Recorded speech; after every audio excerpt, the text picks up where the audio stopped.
Welcome back to another Star Tutors live lesson. Students, SAT students specifically, I hope you guys are doing well. I'm Chase. If you haven't watched one of our videos before, welcome. For the first time, if you have, welcome back. We hope that you guys are hanging in there, getting ready for your next test. Today we're going to be covering the May 2022 SAT reading section, more specifically the passage number 4. We've done all of the passages, or I should say we're doing all of the passages individually here. For just this particular test, I thought it would be a good idea to break this down. For those that have watched the other 3 passages so far, great, you'll know the 20-minute drill when I talk about that today. For those that haven't, just hang, right, you'll hear more about it today. But can everybody, before we get going, 2 or 3 things really. First and foremost, can everybody make sure that you guys have subscribed to the Star Tutors YouTube channel by clicking the subscribe button below? That would be great.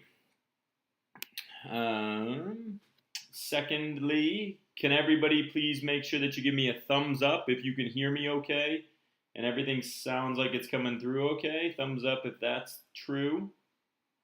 Thumbs up below the video. If you guys have any questions while you're watching, you can certainly comment in the live section as well.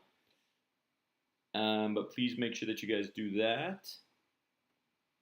And then thirdly, if you guys haven't already, please make sure that you download Star U, which is our tutoring app. It's all of the discussion that we go through today in terms of the reading section. It's going to be pretty fast-paced, even though we're going to do that 20-minute drill. It's going to be still going to be pretty fast-paced. So if you want to learn more about the strategies that we use, you can click Lessons and Practice Problems. The app is free to download. You can find it on the App Store, Google Play, or the web platform. You can see it up in the top as a pinned message for those that are watching live.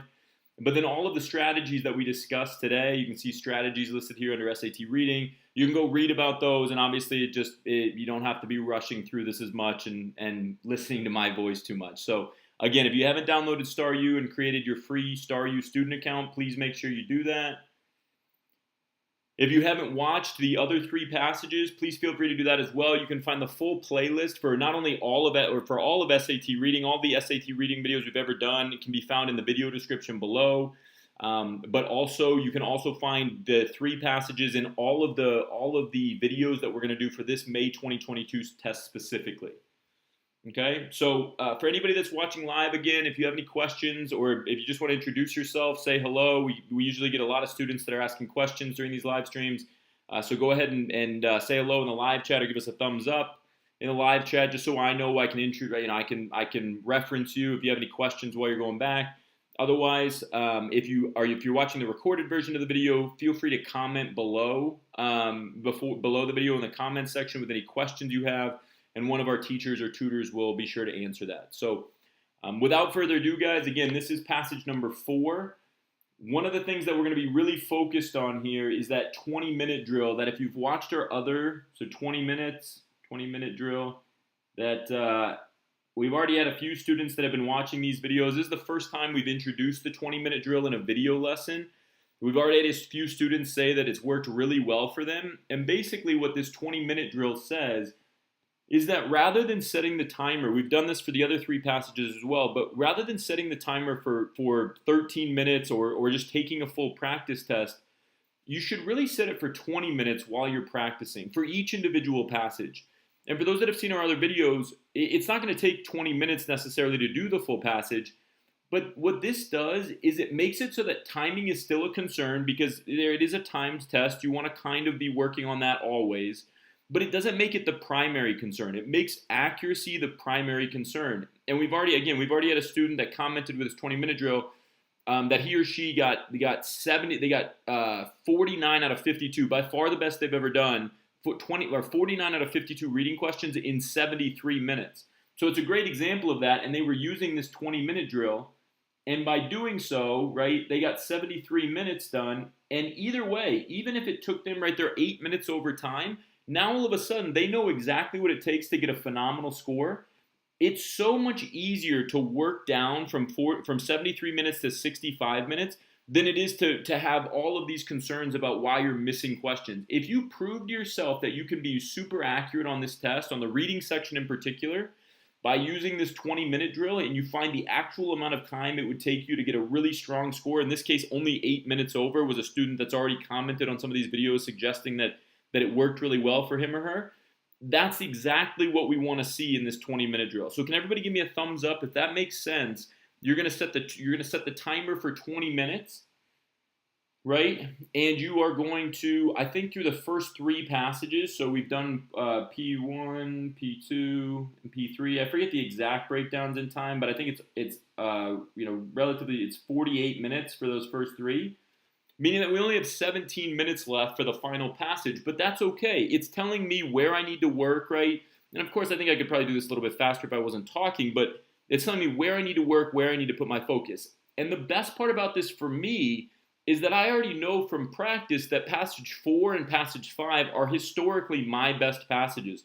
And for all of the hard workers out there, if you're working really hard at this, and you get these numbers down, you're going to figure out which passages are your best, and you can reorder the passages right. So if you want your best passage to go first so that you get off to a really good start, then hey, you just look at the data from your practice and say, well, I'm always really accurate and really fast on passage number 3, so why don't I start there? And now instead of being worried and anxious about this test, I'm feeling really good. I started off on a great foot, and then my worst passage, I still feel pretty good because I know I'm off to a good start. And that's what happens when you practice and you get really good at this technique. Okay, does that all make sense? Any questions there from anybody that's watching the live stream? If you have any questions related to this 20-minute drill before we get started, go ahead and ask those. If you're watching the recorded video, ask those in the comment section. Pause the video now, ask those in the comments section below, and one of our teachers or tutors will get back to you quickly with those. So please make sure that you guys are asking questions as you go. So again, for anybody that's watched, we're going to set the timer for 20 minutes. Now, on top of it, I've had forgotten about this in the past videos, but on top of that, I have a bigger advantage, and I'm going to show you guys how to tackle the double passage today. And when I say I have a bigger advantage for this 4th passage, I already know that the 4th passage, which is typically, right, the 4th passage is typically a historical passage, American history. I love reading about American history. I love American history, so that already suits me really well. And on top of that, I get this double passage, and if we tackle this double passage correctly, regardless of where it shows up in the test, the double passage can be one of the easiest or the easiest passage for all of you, regardless of where it shows up, and that's what we're going to work on today. Okay, guys, so hopefully all of that makes sense. Double passage, got the 20-minute drill. Get a quick sip of water here. Okay, I got my timer, make sure it's good. All right, so hopefully everybody's good to go. Again, download Star U, subscribe to the channel if you haven't already, and then ask questions as we go if you have them, and I'll try to answer them and yell them out while we're watching the live stream or, of course, in the comment section below. Okay, 20 minutes, and our timer starts now. So like I said, the beauty of the double passage here is that you get to read passage 1. You're going to read passage 1 first thoroughly, and then you're going to get questions that only relate to passage 1. It's the best thing in the world. So I'm going to start by just reading passage 1 thoroughly, just like I've read every other passage up to this point, right? I'm going to read it, really try to understand what just passage 1, not passage 2, just passage 1 is talking about. Okay, so let's see. Who's it by? Oh, Edmund Burke. So this is actually one of my historic, this is going to be good. This is going to go really well because I love reading about American history. And Edmund Burke, do you know who John F. Kennedy is? American president. Wrote about Edmund Burke. Wait, is that Edmund Burke? No, it's not. Edmund Burke is British. These are all British. Sorry. Thinking of Edmund. I gotta think of his name. Should be better than that. Okay, let's read through though. Government according to the sense and agreeability of the interests of the people is a great and glorious object of government. Okay, so interests of the people should be the main idea of the government as you go through it. Object cannot be attained but through the medium of popular election, and popular election is a mighty evil. Whoops. Popular election is a mighty evil.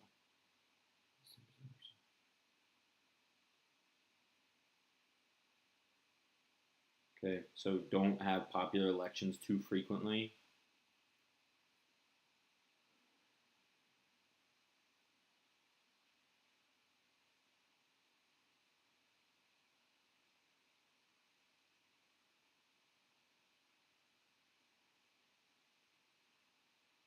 Ishola, welcome. Thanks for the thumbs up there.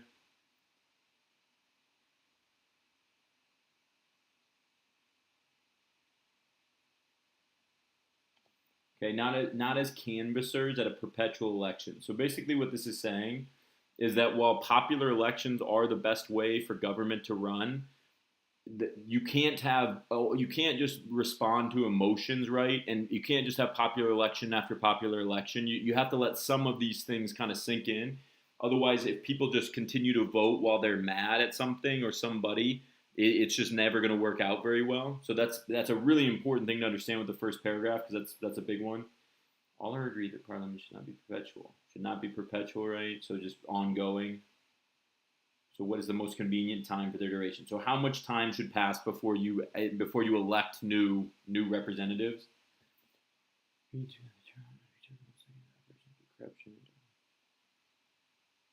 Overgrown influence of the crown. Yeah, that's how I knew Edmund Burke was British. I don't know why I thought it was American, but overgrown influence of the crown. Easy to pretend a zeal for liberty, right? So getting zealous is a lot of energy, a lot of extreme energy.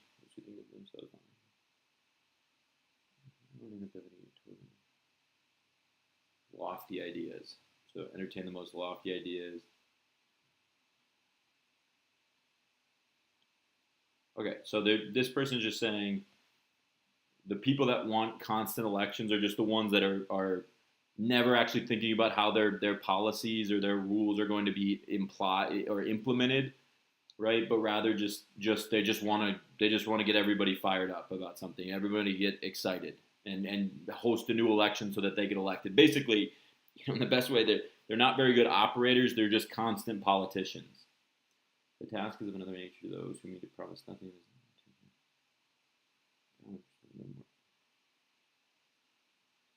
Okay, so people that are people that are in power just for one reason or another, but don't really plan to do anything. Those are also really bad. Okay, the watchman ought to be over the rights. Those are people that are duty is to give them information. What we expect, right, as the people, not to go to school to them to learn the principles of law and government. We're not going to them to learn. They need to learn from us as the people. In doing so, we should not be served. We should be basically, betray the people who are not capable of this service by nature. Okay, so right, these people that are just there for one reason or another do not have the people's best interest in mind, and that's what this kind of constant. It sounds like the constant elections, right? Does that make sense, guys? Everybody thumbs up. So this Edmund Burke is saying free elections are the best thing for government. Not disputing that, but a lot of times free elections just run on emotions. Constant elections, not free elections, but constant elections. So you have to have a reasonable amount of time pass so that things that people were elected for can actually get implemented, right? Makes sense? Anissa, welcome. Ebenezer, thanks, guys. Welcome to the live chat. Burke indicates in passage 1 that elections should not be that they force legislators to adopt corrupt practices, maybe make legislators take their re-election for granted. I don't think so.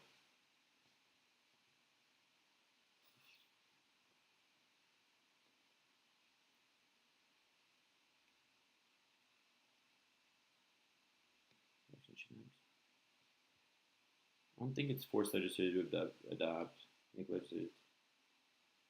I don't think that's it. Self-important. To be inattentive. I think it's C. Inattentive to their duties, meaning that they're again when you're in that situation, that means that you're just constantly thinking about the election, right? Not thinking about what you need to be doing and why you were elected, essentially. I think that's C, but that's a hard question. I'm going to come back to this one. Self-important is a weird word. This is the one that's right. You got to be careful about that one. There's some passage on Burke most likely believes that for some politicians, proposing idealistic plans is a way of. Remember, this is the one where he doesn't. Idealistic plans without any idea of how you're actually going to implement those is really bad. So we're looking for bad tone words, right? We want negative tone words because that's what Burke ultimately suggested. Advance the well-being of the nation by promoting. No, right? It does not like this. Proposing idealistic plan is a way of. This is not a good thing. Okay, displaying an optimistic outlook that enhances their speeches. No, and encouraging voters to end their allegiance to the crown. That's end their allegiance, right? Give the appearance of caring more about. Yeah, so it's got to be D, right? This is that negative part, giving the appearance of caring more than what they actually plan to do. And this all came up like right here. Yeah, most lofty ideas, right? Lofty is a great word to circle because it's a really uncommon adjective. Lofty ideas. So it's got to be right in here. So what are those lines? Like 30, somewhere in the 30 to 35 range. 33. So that we have two of them, right? Let's see. There must be. I actually think so, guys. When you look at this question, be careful for 34. Which time do we have left? Okay, 34. I think it's C, right? Because that's when they talk about lofty ideas. Those who think themselves not likely to uncover the corners of their problems either from their known inability or total indifference never fail to entertain the most lofty ideas. Yeah, so those are the people that are they're just in it to basically get elected, but they don't really have any plans to go beyond that. Does that make sense, everybody? Anybody have any questions on that, guys? As you go through this, make sure that you're asking questions. I'm just trying to see if anybody's asking questions in a live chat while you're going, so don't be afraid. We got a couple minutes left. And passage 1 uses the word watchman in line 42. I think that's the one talking about everybody, faithful watchmen we ought to be. So we're in control of our own destiny, essentially. Does everybody see that? Clarify the role of legislators in protecting the freedoms of the governed. Illustrate a misconception. No, it's not misconception held by a number of uninformed voters. Emphasize the importance of legislators shaping public opinion about controversies. No. Challenge that legislators must be different.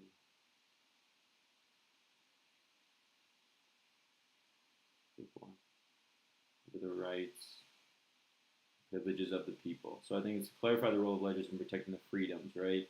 Not doing what was suggested before. Okay, so now that we've gotten to this point, the beauty is that they're going to tell you exactly when you need to start reading passage number 2. So now we're going to go back and we're going to read passage 2, which is by Sir John St. Aubin. Okay, so let's see. Human nature is so very corrupt. So does that make sense? So we're going to read passage 1, then we're going to go on to passage 2. Human nature is so very corrupt that all obligations lose their force unless they're removed. Long parliaments become independent of people.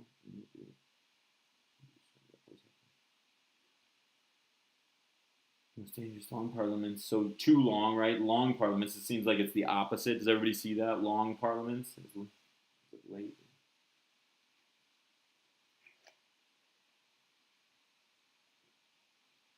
Varying the choice of their representatives, so it's unfaithfully withdrawn, their attention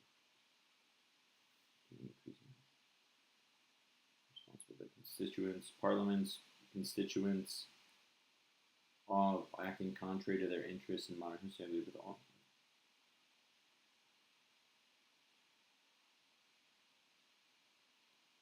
The apprehension of an approaching election. So this person is saying, because there's apprehension about not getting reelected, right? That's why they're now all of a sudden they really care about their constituents because they want to get reelected, and so frequent elections in that way can be a good thing. Kind of contrasting what was just said by the first author. I think too that nothing can be of greater use to His Majesty than frequent new parliaments that would be partially advised. Opinion of the people.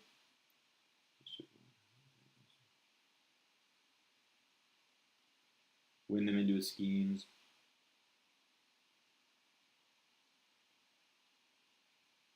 So corruption is not hardly any one is submitted to all at once. So corruption only happens one or two perhaps to deserve the colors of the first campaigns. Okay, so the corruption happens over a long period of time. So in passage 2, it says this again, it's in past situations, the rights of people are most strongly protected by legislators' concerns, right? That was word for word. We even talked about that one. So that's the beauty. If you read closely, guys, you'll be you will find that some of these answers become very, very apparent very quickly. Opportunity of getting acquaintance with members and of practicing his several arts to win them into his scheme. So it's kind of like a dance. Sophisticated skills, maybe. Original interpretations, no. Conventional rules, no. It's definitely A. Sophisticated skills to win into the corruption, right? In the final paragraph, the author's talking about how it's never the first time. That's why we need these frequent elections. It's never the first time. Based on passage 2, would likely attribute most of the corruption among government members and to a human failing that leads them to yield temptation. No. Oh, maybe. It's human nature, naivete, that prevents them from getting fellow representatives. Maybe. Lack of vigilance regarding a monarch's tendency to wrest power from elected leaders. I think it's either B or D here.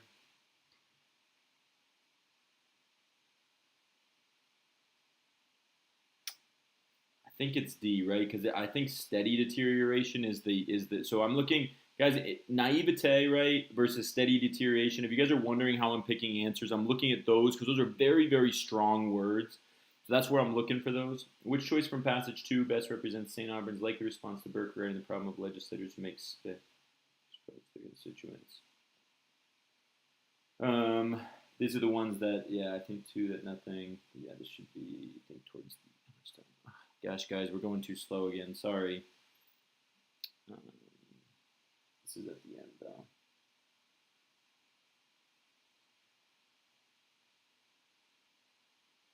I think it's right in here, right? But they must dismiss them.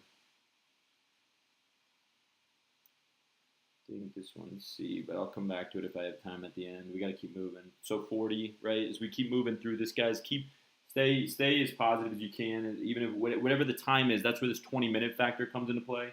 Burke would most likely reject the concept of right of remonstrating by arguing that voters do not possess adequate knowledge of the Crown's intentions. Maybe. First-hand experience of collective negotiations, I don't think that matters. Persistent motivation to advise legislators on policy, I don't think that matters.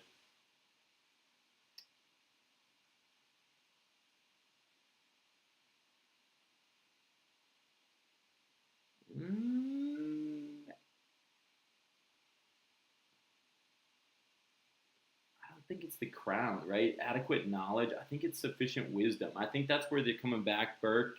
This is a hard passage, but I think it's Burke coming back to the idea that emotional, when you're electing leaders too often, it's emotional, and that he's trying to avoid that idea, the emotion of many elections. In some passages, Burke would most strongly assert that assumption about an effective way to obtain a fresh sense of the nation is at odds with conditions that would lead to.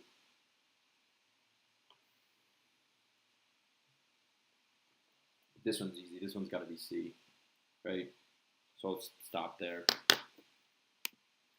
And guys, I'll talk through it. I just want to make sure I got through that one. That one was really easy because this was Burke's whole argument, right? Stable and calm. The reason you don't have constant elections, which is what the second person was saying, the reason you don't have constant elections is because you don't want emotions, right? That's the whole argument is don't base. When you have too many elections, it's all based on emotion, how somebody's feeling in the moment, and there's no policy, there's no implementation. That's why he didn't like the super zealous, right, politicians. So I'm 99% sure that one's right. Let me just make sure clear set of ethical standards being adopted. No, it's I think 99% that C's right. But again, you can see that you can make up some time, right, as you go through this. And I'm going too slow on this, unfortunately. I was hopeful that we could do the 20-minute drill and I could still be under time. It's not going to happen for this one. But what you'll see when I do this, and the beauty of what we're trying to accomplish here, is that this one took me, just for the record on timing, right? On passages 1, for those that have seen the other videos, passages 2, passage 3, those took me 48 minutes, right, to complete with this 20-minute drill. Okay, and then passage 4 here took me, was it 5:40? So it took me 14:20. Okay, 14:20. And as I add those up, I'm now at 62:20, right? So let's just say theoretically on passage 5, and we'll get a real number here when we film the passage 5 live stream, but let's just say this one takes me 10 minutes, right? Roughly speaking, or more, right? But then I know that, hey, I'm at around 73 minutes. Right? It's going to take me around 73 minutes at this time to answer the majority of questions accurately. Now, again, could I do it better if I wasn't talking? Probably. But my only goal in this is to make sure that I'm being as accurate as possible. And if that means that I have to go over time, that's what I have to do for right now. I can't stress this enough, though, but right now I haven't missed a question through the first 3 passages, and I felt pretty good besides maybe one question on this 4th one, and the 4th passage was pretty hard. If I'm at 73 minutes and I've only missed one question or haven't missed any questions, hey, I'm in pretty good shape, right? If I have to guess on the last 5 questions on this test, last 7 questions, I've already answered 45 out of 52 questions correctly. So what's if you're not already answering 45 out of 52, then this is something you need to implement if you can prove to yourself that you can answer a really, really significant number of questions accurately, even if you go over time. And that's where the 20-minute drill helps you establish exactly where you are right now in terms of accuracy and timing, and then you can make adjustments from there. Does that all make sense? Can everybody give me a thumbs up? Any questions on that? And while you guys are for those that are joining the live stream, if you have questions, please ask those. If you are, and I'll pull up the answers here. While you guys are, if you're watching the recorded video, you pause the video now, comment below, and then you can watch the answers. So, and again, our teachers, for those that are watching that will end up watching the recorded version, our teachers and tutors will where's this? This was an example from earlier.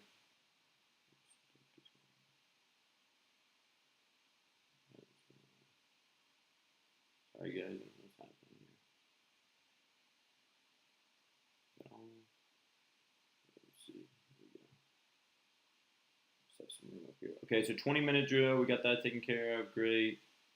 Okay, any questions? Just let us know. If you give us a thumbs up if you liked what you saw there. Pull up the answers, comments below. You have a chance. Let's see. It's May 2022. If you're ever looking for answers, you can just search it. Just search May 2022 SAT, and you should be able to find them. Okay, there's that. What question are we on? Number 32 starts at 32. Okay, so I'm going to do these ones in red. I didn't get a chance to come back. I ended the time because felt like I was already going over. But 32 is C, so that's good. 33 is D, great. 34 is C, great. 35, A. 35, 36, and 37 are all A, and I have A, great. 38 is D, 39 is C, 40 is D, and 41 is C. So again, the whole point in this, everybody, is that even though I'm at 62:20, right, and I only get 65 minutes, I'm sorry, right now I am 41 out of 41, right? And that's the key, is the worst thing that can happen, if you're not already getting 41 questions right on the reading, you got to try to do this. Because if you get 41 out of 41, but you have to skip even the entire last passage, don't forget that you're going to get statistically, right, on the final passage, which is going to be 11 questions, right? If you guess, you're going to get 3 more of those questions right, which leaves you at 44 out of 52 if you do have to guess on the final passage. If you have 3 minutes left, if this were the real test, then maybe, right, I'm going to do the full passage when we do this for another live stream, but maybe you just go find, right, questions that deal with just individual line numbers, and you just do those, and you get 2 more of those right, and then you start guessing. Can everybody give me a thumbs up if that makes sense? That if you really had this much time left on the real test, and you were 41 out of 41, you'd go find questions in the final passage without reading it. That'd be the only time you wouldn't read it. And you just answer those individual line number questions, and then you would guess. And at that point, now you're talking about getting 46 probably out of 52 right. If you're not already getting 46 out of 52 right, you should try to implement this using this 20-minute drill. I can't stress enough how much better you will feel about taking that stress and that timing away, right? And not worrying about it. Yeah, Anissa, great question. If you have more time, you want to work. So like if I'm doing this for real and I'm not talking, it's a great question. So the question was, what if you have extra time? If you have extra time on 3 consecutive tests, and on all 3 of those you get 52 out of 52, then you don't need my help. You're probably the best reader ever. It's truly, right? If you have extra time, you want to slow it down a little bit. Like if you have extra time on 3 consecutive tests, and let's say you even missed 3 or 4 questions, that means you're still an exceptional reader. But the goal should always be to be 100% accurate before trying to get to the time. Because remember, if you miss 4 simple mistakes, but you finish early, there's no bonus for finishing early. You want to be, the SAT has made this a 65-minute test for a reason. You want to be as close to that 65 minutes the first time through as you can be for just the reading section. But a great question. You don't want to finish early. There's no bonus for finishing early unless you're already getting all the questions right. Then, then you're in great shape, obviously, or if you're only missing one, because sometimes there's just one difficult question, but you don't want to do too much. Let's see. Question. What about answering questions to paragraphs? It's tricky, guys. So the reason that I read through that if you wanna see a great example of why I think our strategy, there's a million strategies you can use. I'm under no illusion, but a great example of this is question number 41. If you read this, when you jump back and forth significantly, you'll notice that if you rewatch any of our reading videos, I don't jump back and forth very often. Sometimes when I need to confirm things, but if I'm doing this and my head's down and I'm not talking, I don't have to jump back and forth. And even on number 41 is a great example. You don't have the volatility, right? You don't have the uncertainty when you really read the passage because you don't necessarily have to, you know what's going on, right? You generally know what's going on. And on some questions like 41, you can answer it without really having to think because you understand it. By jumping back and forth, it's not to say that that's not going to work, right? For question, you read a paragraph and you go to a question, but it's if you jump back and forth or even if you skim, the chances that you have a really bad test are much, much higher than if you use this strategy. The strategy that we're using here, especially if you really implement this 20-minute drill idea, you really can't have a bad test. Like, you can have a worse test than a very good test. You might get 52 out of 52 on one test, and the next one is 47. But when you do the jump around, like you're constantly jumping from paragraph to question or skimming, right? It's really easy to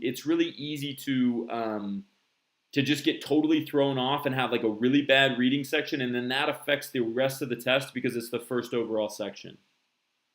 Does that make sense? It's a good question. Hopefully everybody sees that. That's ultimately why I strongly recommend, all of our teachers and tutors strongly recommend reading the entire passage thoroughly, is because you'd never have, if you practice this way, you never have a really bad day.